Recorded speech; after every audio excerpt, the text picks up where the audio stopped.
Le 12 juillet. Mon réveil, de mon assoupissement, s'est caractérisé à 7 heures ce matin par une grande douceur.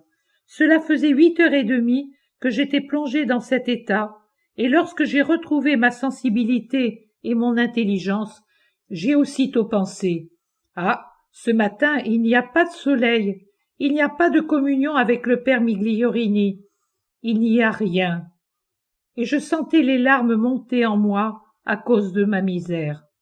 Je me suis mise à prier fort paisiblement pendant que Maria continuait à dormir. Couchée sur le côté gauche, j'avais commencé depuis peu lorsque j'ai entendu derrière moi ce bruit de pas à peine perceptible de la mère que je connais bien, puis que j'ai senti ses mains caresser mon front et ma tête.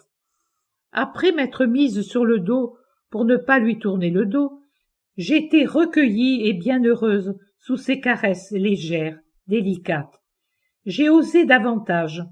Comme, du front, sa main maternelle descendait me caresser les joues, j'ai légèrement tourné la tête pour lui donner un baiser sur la paume de la main, si lisse qu'elle en paraissait de la soie, tiède comme le creux d'un nid et parfumée d'une odeur indéfinissable entre la violette et l'amande amère, cette odeur qui est celle de certaines plantes très fleuries et comprend 1000 nuances qui deviennent un seul parfum.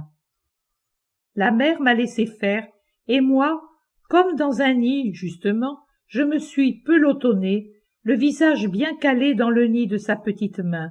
Comme je n'étais toujours pas satisfaite, j'ai ensuite osé la prendre de ma main droite et l'embrasser sur le dos et sur ses fins doigts, puis me la passer encore sur le visage pour en sentir la caresse. La mère souriait et me laissait faire. Quelle douceur! Après cela, elle m'a invité à reprendre mes prières tout en restant à mes côtés et en me caressant encore. Finalement, elle est partie en me laissant en guise de souvenir son parfum frais et délicat, qu'on ne peut classer avec certitude parmi les parfums de la terre. C'est ainsi que ma tristesse s'est changée en paix.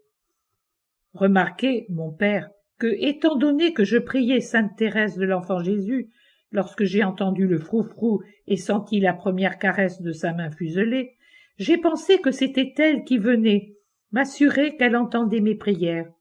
Du coin de l'œil, je voyais même un morceau d'étoffe plutôt marron foncé sur son poignet blanc et délicat, ce qui me faisait encore plus penser à la petite Thérèse. Mais ensuite, je n'ai plus eu aucun doute. C'était notre mère, même si elle était vêtue de sombre comme dans la vie domestique. C'était bien la mère qui venait dire bonjour à sa fille malade. Plus tard, alors que je repensais à ma joie du matin, Marie me dit « C'était bien moi, sous mon vêtement de reine du Carmel. Tu me pries sous ce titre et tu pries également ma fille Thérèse de l'Enfant Jésus. Étant donné que tu pries, offres et souffres pour le clergé et pour les pécheurs, tu entres avec tes intentions dans les intentions carmélitaines, même si tu n'appartiens pas à cet ordre. J'ai voulu porter à ma petite Maria mon baiser de paix, lui dire qu'elle est sous la protection de mes caresses, qu'elle est aimée par les saintes du Carmel et qu'elle ne doit pas craindre. Aime-moi toujours sous tous mes titres. Ils me sont tous chers, car ils me sont tous venus par amour. Quant à moi, je t'aimerai selon tous tes besoins. Sais-tu ce qu'est l'amour de la mère? C'est souvent un miracle de grâce. C'est toujours du réconfort et une bénédiction. Et foi,